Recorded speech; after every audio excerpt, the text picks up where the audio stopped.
আসসালামু আলাইকুম।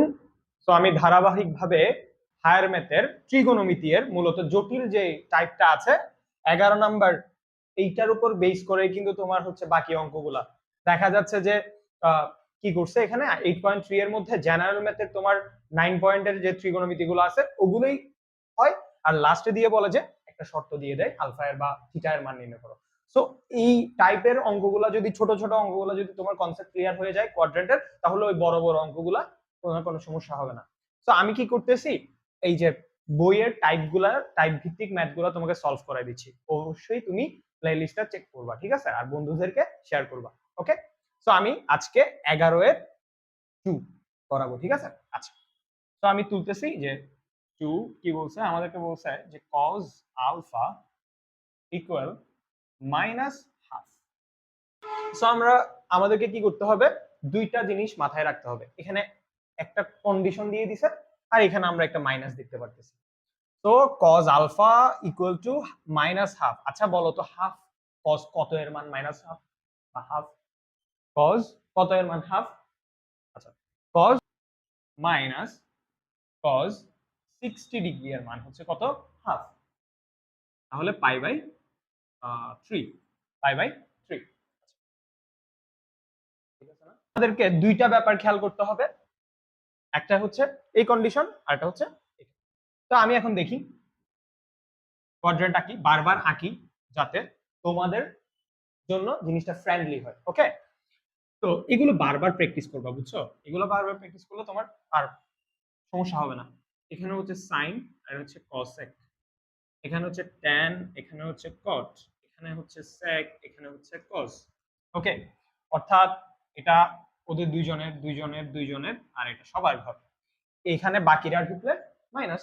আচ্ছা, তো এখন কজ এর জন্য কোনটা কোনটা অ্যালাউড না বলতো? কজ এর জন্য হচ্ছে এটা অ্যালাউড না, এটা অ্যালাউড না, এটা অ্যালাউড না। তাহলে যে অ্যালাউড না ওকেই তো আমার লাগবে, কারণ এখানে মাইনাস আছে।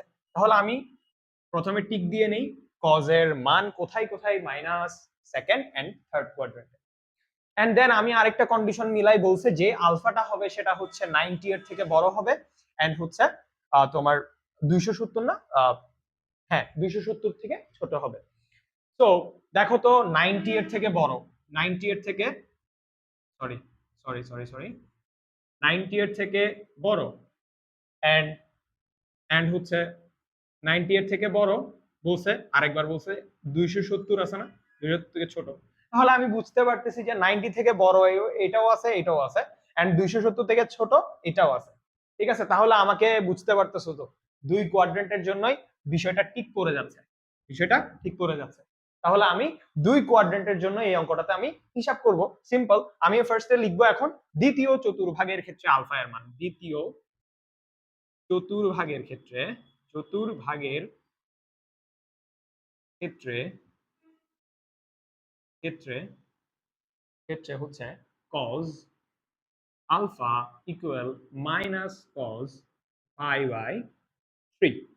ওকে, তো এখন দেখো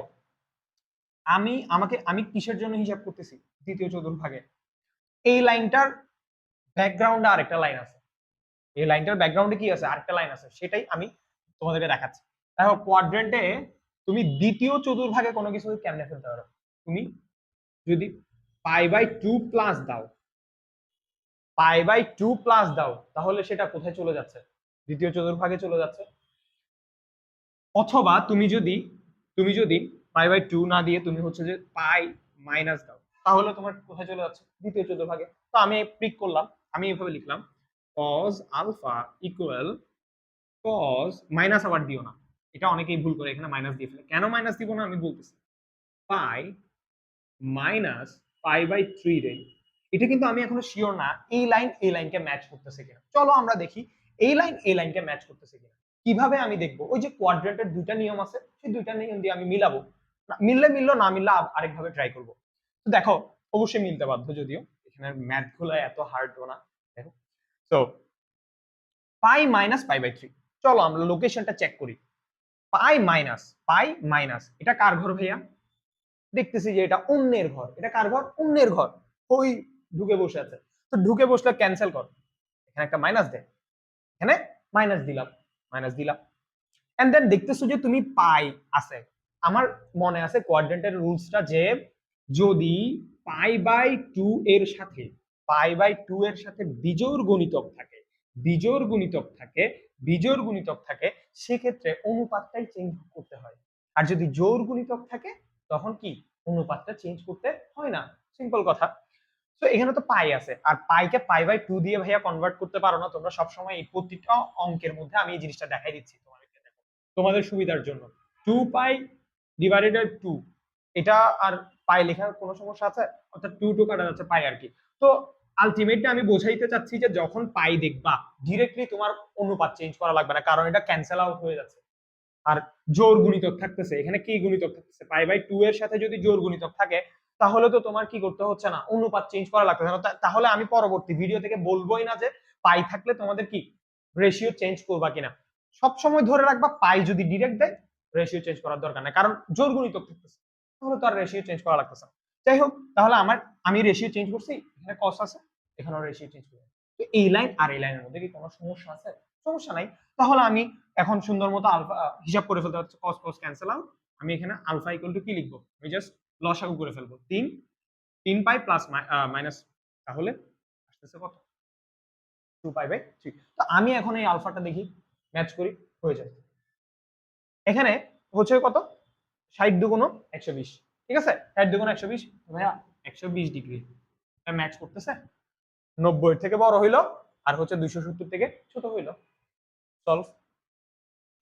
আচ্ছা, তো দ্বিতীয় চতুর্ভাগের ক্ষেত্রে আমি পাইছি, মনে আছে যে আরেকটা চতুর্ভাগ বাকি আছে। এই যে এখন আমরা ক্যালকুলেট করব তৃতীয় চতুর্ভাগের ক্ষেত্রে ব্যাপারটা। তো আমি এটা একটু নোট ডাউন করে ফেলি যে আলফা এর মানটা কত আসছে? 2 পাই বাই 3। আমি আরেকটা মান পাবো, এভাবে যতক্ষণ পাওয়া লাগে আমার পাইতে হবে। ঠিক আছে, এখন আমি হিসাব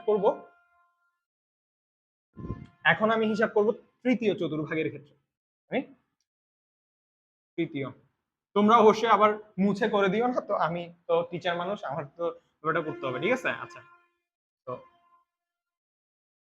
তো তৃতীয় চতুর্ভাগের ক্ষেত্রে চলো আমি এখান থেকে দেখাই। আচ্ছা, কোন একটা জায়গার চতুর্ভাগ মানে তৃতীয় চতুর্ভাগে তুমি কিভাবে যাবে? পাই প্লাস দিয়ে তৃতীয় চতুর্ভাগে যাবে না? তো চলো আমি হিসাব করি। তো আমি যদি এভাবে লিখি জিনিসটা, cos alpha equal to cos pi plus pi by 3। ভাইয়া তুমি প্রশ্ন করতে পারো যে ভাইয়া আপনি যে লিখতেছেন এটাকে আন্দাজে লিখতেছেন? আসলে না, আন্দাজে লিখতেছি না। তুমি বুঝতেছো এই লাইনের সাথে কোন লাইনের কানেক্টিভিটি আছে? এই লাইন। তো আসলে হয় হচ্ছে এই লাইনের পরে এই লাইন না। তো আমি উল্টা করতেছি আর কি, ব্যাপারটা রিভার্স করতেছি আর কি। কেন? আমার প্রয়োজন, আমার আলফা বের করতে হবে। এই লাইন আর এই লাইনের মধ্যে কোনো সমস্যা আছে কিনা আমি দেখি, চলো। হ্যাঁ দেখো তো, পাই প্লাস এই ঘর কি ওর জন্য অ্যালাউড? কজ এর জন্য অ্যালাউড। এটা তো ট্যান আর কটের ঘর, তাহলে আমাকে কি দিতে হবে? মাইনাস। আর পাই থাকলে কি হবে? অনুপাত কি কোনো চেঞ্জ হবে? চেঞ্জ হইছে? পাই বাই 2 ইনটু বিজোড় গণিত থাকলে চেঞ্জ হবে। তাহলে এই লাইন আর এই লাইনের মধ্যে কোনো সমস্যা নাই। এন্ড এটা অবশ্যই আমি দেখতেছি এটা তৃতীয় চতুর্ভাগে পড়ছে। তাহলে আমি এখন জাস্ট আলফা ইকুয়াল হিসাব করব, এটা ক্যান্সেল আউট হইছে। এন্ড দেন 3 পাই, লসাগুগুলো 3 পাই প্লাস হচ্ছে পাই, আলফা হচ্ছে কত? 4 পাই। এটার সাথে ম্যাচ করো, কত? 60 7 24, 240 ডিগ্রি। 240 ডিগ্রি, হ্যাঁ 240 ডিগ্রি। দেখো তো, 90 থেকে বড়, 270 থেকে ছোট, তাহলে হয়ে গেছে না? তাহলে আমি হচ্ছে আলফার মান কয়টা পাচ্ছি এখানে? 4 পাই ডিভাইডেড বাই 3। তাহলে আলফার মান কয়টা আসছে এই অঙ্কের ক্ষেত্রে? 2 নাম্বার অঙ্কের ক্ষেত্রে আলফার মান কয়টা আসছে? 2টা আসছে। 3টাও আসতে পারে, 4টাও আসতে পারে। এটা হচ্ছে কিসের উপর ডিপেন্ড করবে? শর্তের উপর ডিপেন্ড করবে। এই যে বলছে না, প্রদত্ত শর্ত পূরণ করে